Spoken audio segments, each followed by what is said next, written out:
All right, welcome to this video on wilderness camping kitchen notes.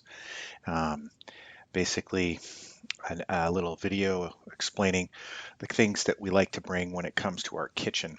And it's always evolving, I find, from year to year, what I bring and what I don't bring. So I thought I'd just share with you what we're currently doing and kind of talk to you a little bit about what you might bring and what you won't bring.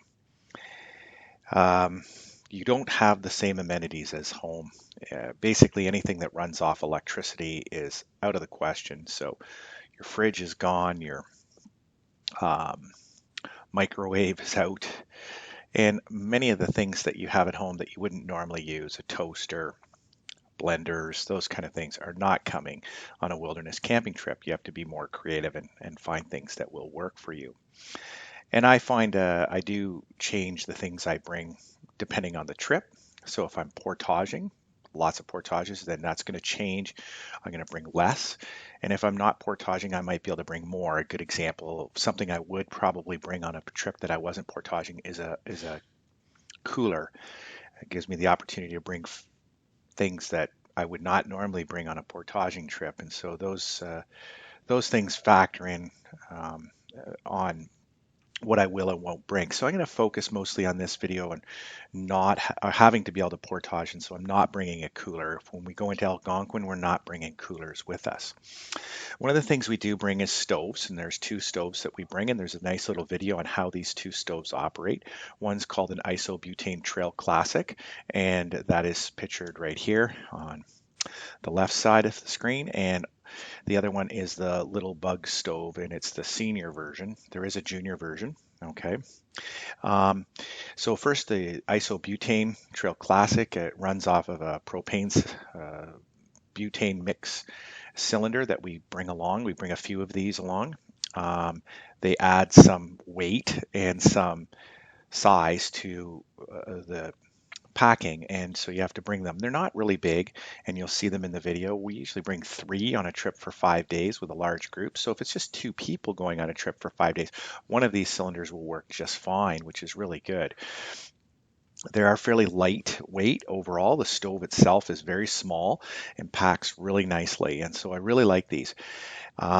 They have replaced the sort of white gas industry where you'd had the ones that you would pump up and bring along. Maybe you've seen even some of the bigger Coleman stoves that pop up.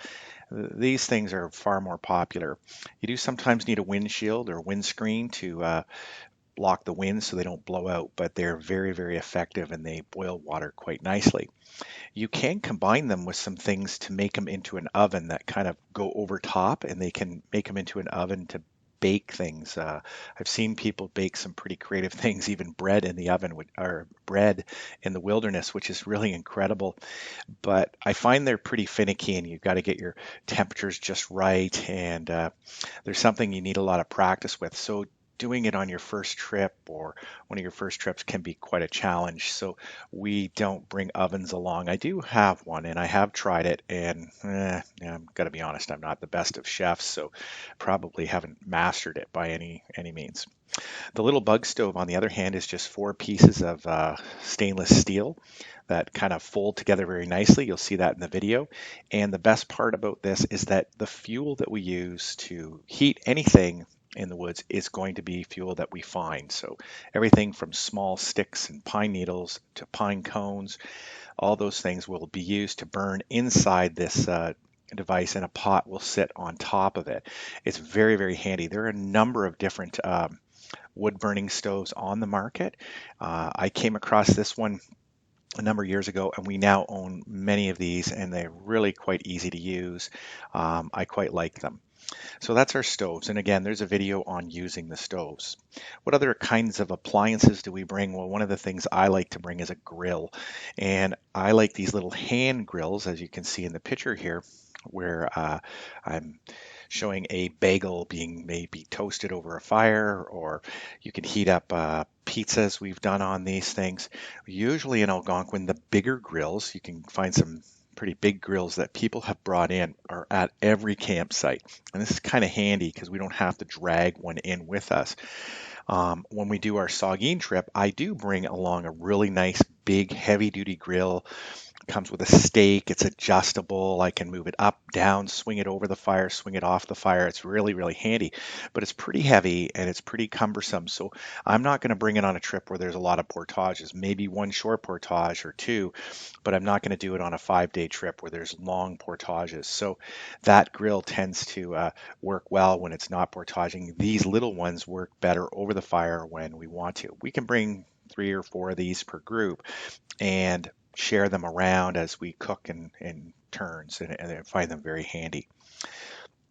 As far as eating supplies, things that we need around, or kitchen supplies that we need around, there's this thing called the Dexter, and the Dexter is really, really handy device. It stores all of our utensils and cutlery, even a pair of scissors. I even have my salt and pepper in here, and you'll see this in the video when you watch how it all works. So we got a pair of tongs, very, very useful thing, and it rolls up and protects them, keeps things clean, and gives us a really handy way to keep all of our um, cutlery and kitchen utensils clean and out of the dirt, and I found this device very useful. Unfortunately, the company that makes them has gone out of business, and so if you want one now, you have to either make your own or find some other comparable one. I have yet to find one that is as good as the Tikla Dexter. Maybe one day somebody will come back and make it again. We also bring pots and pans and a frying pan. One of the things I'm going to show you is this very nice nesting pot set. Nesting just means that the pots fit inside each other, and I do a demonstration of this as well and what we put in them. One of the neat things is also the pot holder. The pot handle holder goes on here. This way, each pot does not need its own handle that's sticking out, making it really difficult to stack and pack along. The pot holder can go on any pot on any side and use it to lift it up. The lids can even be used as frying pans, although I don't find them very effective. They are, fairly thin and light, and a good frying pan usually has to have a little bit of weight to it. And so we bring our own separate frying pan along on trip. A few other things the kitchen wants to have, we want to have in our kitchen, we want some cleaning supplies. We really have to be able to clean. So we bring good strong scrubbers. We bring some biodegradable soap. We bring just dish rags to clean with, and drying towels. Those are all needed. In addition to that, there is always a pail, a small pail that we use to wash dishes in. So we don't have to use the big one, and it stacks and is very light, very easy to bring along. And that gives us a place to put some water in when we're washing dishes. We always carry, or at least offer, the opportunity to carry a pump. Many kids will have air mattresses that require filling, and blowing them up can take sometimes up to an hour, and that's a lot of lung capacity. This way, usually with these double pumping action pumps, we can get an air mattress filled up in a matter of minutes, and we can also use them to deflate the air mattresses, which is also really important that we suck every last bit of air out of them so they pack better when we go to fill our pack. We also bring plates and bowls so that people can eat. We've got to eat off of our um, lap would not work very well without a plate. So we have plates and bowls. Sometimes people just use a big bowl. I'm a fan of that, actually. Just one big bowl per person as opposed to a plate and a bowl. Just one less thing to have to bring along. But we do offer both options, and there's different sizes and different options with in our outdoor ed program that most have been purchased through like dollar store items, Walmart, variously cheap plastic uh, items. So they're, if they get wrecked or destroyed, it's not like it's the end of the world, although we do try to protect them and reuse them as much as possible. Oven mitts are really essential. A lot of the pots and pans get hot, and I actually prefer work gloves over oven mitts now. And I do have some oven mitts available, and groups are welcome to stuff a pair in. They're not very heavy if they want, but I'd rather you take an extra pair of work gloves than oven mitts. Water filters, they're there was a lesson on the water filters. You've seen them. They get packed in with our kitchen supplies, and that's just because they're part of the kitchen. And then last but not least, I like to actually in my kitchen supply bring some toothpaste, some group toothpaste.